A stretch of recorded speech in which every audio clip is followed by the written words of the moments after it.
अब दूसरा एग्जांपल लेते हैं बच्चों। जब टेबुलेटर फॉर्म में होता है, टेबल के फॉर्म में होगा आपका डेटा, आपको फ्रीक्वेंसी टेबल के रूप में प्रेजेंट होगा, उसका मीन कैसे निकालेंगे। सिंगल डेटा का तो आपको सिखा दी कि मीन कैसे निकालेंगे। अब फ्रीक्वेंसी टेबल के रूप में जो दिया होगा उसको कैसे निकालेंगे। एफ एक्स,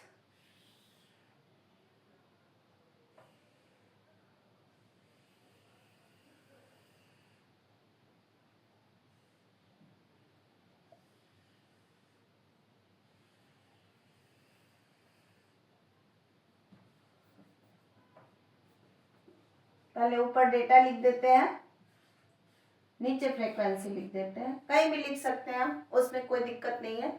ऊपर डेटा लिखिए, नीचे फ्रीक्वेंसी लिखिए, या ऊपर फ्रीक्वेंसी दिया हो नीचे, उससे कोई दिक्कत नहीं है, बट पहले डेटा होता है। तो यहाँ पे अपने आप से क्वेश्चन में बना रही हूँ। बुक में जो भी आपके पास क्वेश्चन होगा वो देखिएगा। पैटर्न मैथमेटिक्स ही एक ऐसा सब्जेक्ट है जिसमें different different question different different style में टीचर समझा सकते हैं आपको। बिना बुक के भी टीचर आपको पढ़ा सकते हैं और अलग अलग वैरायटी के क्वेश्चन खुद ही क्रिएट कर सकते हैं। तो यहाँ पे मैंने कोई बुक वगैरह नहीं लिया है, आप अपने बुक के क्वेश्चंस देखिएगा, पैटर्न यही होगा। ठीक है, तो आपके पास टेबुलेटर फॉर्म में जो क्वेश्चन होंगे उसके मीन कैसे निकाले जाएंगे वो मेथड मैं आपको सिखा रही हूँ।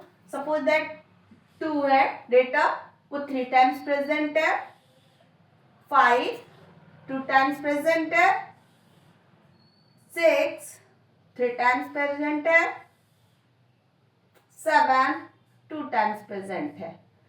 सपोज दैट ऐसा आपके पास क्वेश्चन है। ठीक है, तो आपको इसका मीन निकालना है। तो mean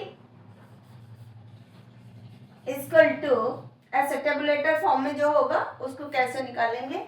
mean equal to sigma, ये सिग्मा या सबमिशन का साइन बोलते हैं इसको, F x, F multiply x, मतलब जो भी फ्रीक्वेंसी दिया होगा और डेटा दिया होगा दोनों का मल्टीप्लिकेशन आपको करना है, अपॉन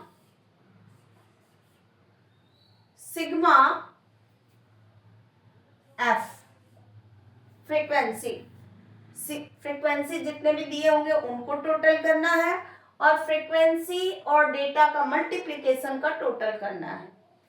अब यहाँ पे हम देखते हैं हमारा पहला नंबर क्या है 2, कितने टाइम्स प्रेजेंट है 3, दोनों को मल्टीप्लाई कर लेना है। फिर क्या करना है प्लस का साइन, क्योंकि सम ऑफ ऑल ऑब्जर्वेशन ये तो पता है ना, फर्स्ट क्वेश्चन में आपको बताई सम ऑफ ऑल ऑब्जर्वेशन, तो इसमें भी वही करना है सम ऑफ ऑल ऑब्जर्वेशन, बट इसमें फ्रीक्वेंसी भी गिवन है तो फ्रीक्वेंसी को डेटा के साथ मल्टीप्लाई करते हुए प्लस करेंगे। 5 multiply 2 plus 6 multiply 3 plus 7 multiply 2 upon 3 plus 2 plus 3 plus 2। ठीक है बच्चों,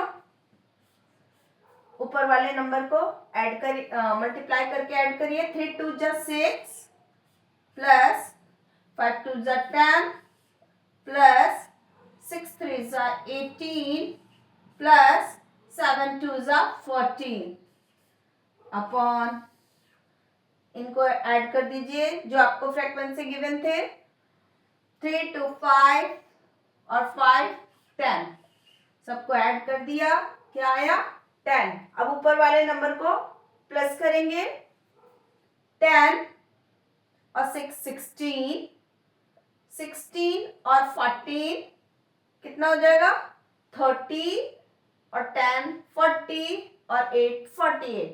बाकी आप कॉलम में अरेंज करके भी कर सकते हो, आपको जैसे भी कैलकुलेशन करने में आसानी होगा उस तरह से आप कर सकते हो। आपको वर्बली यहाँ पे करने आ रहा है तो यहाँ करो, अगर यहाँ नहीं आ रहा है तो आप कॉलम में लिख के करो, आपकी मर्जी है। ठीक है बच्चों, क्योंकि कैलकुलेशन खुद के दिमाग से किया जाता है, तो यहाँ पे ऐड करना है आपको। तो जिसको हॉरिजॉन्टली ऐड करने आता है वो तुरंत ऐड कर लेगा, नहीं आता है तो कॉलम में अरेंज करके ऐड कर लो आप लोग। तो हमारे पास क्या नंबर आया था, भूल गए, फिर से ऐड करते हैं। 10 और 6 16 एंड 14 30 एंड 10 40 और 8 इसके पास है 48, 18 है तो क्या हो गया 48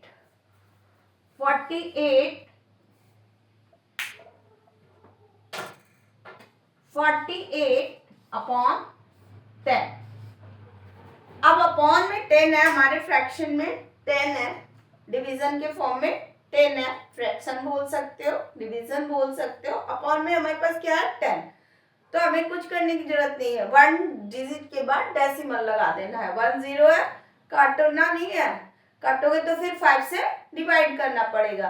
क्या करना है, जब भी हमारे डिनोमिनेटर में, किसी भी क्वेश्चन के डिनोमिनेटर में 10 हो, 100 हो, 1000 हो, तो डिवाइड करने की कोई जरूरत नहीं है। जितने जीरो है उतने नंबर के बाद, उतने डिजिट के बाद डेसिमल लगा देना है राइट हैंड साइड से। 48 1 डिजिट के बाद डेसिमल हो गया। हमारे पास मीन क्या आ गया 4.8। ठीक है, तो जरूर इसको ट्राई करिएगा और एग्जाम में आपके अच्छे नंबर आए, यही मेरी आशा है। धन्यवाद।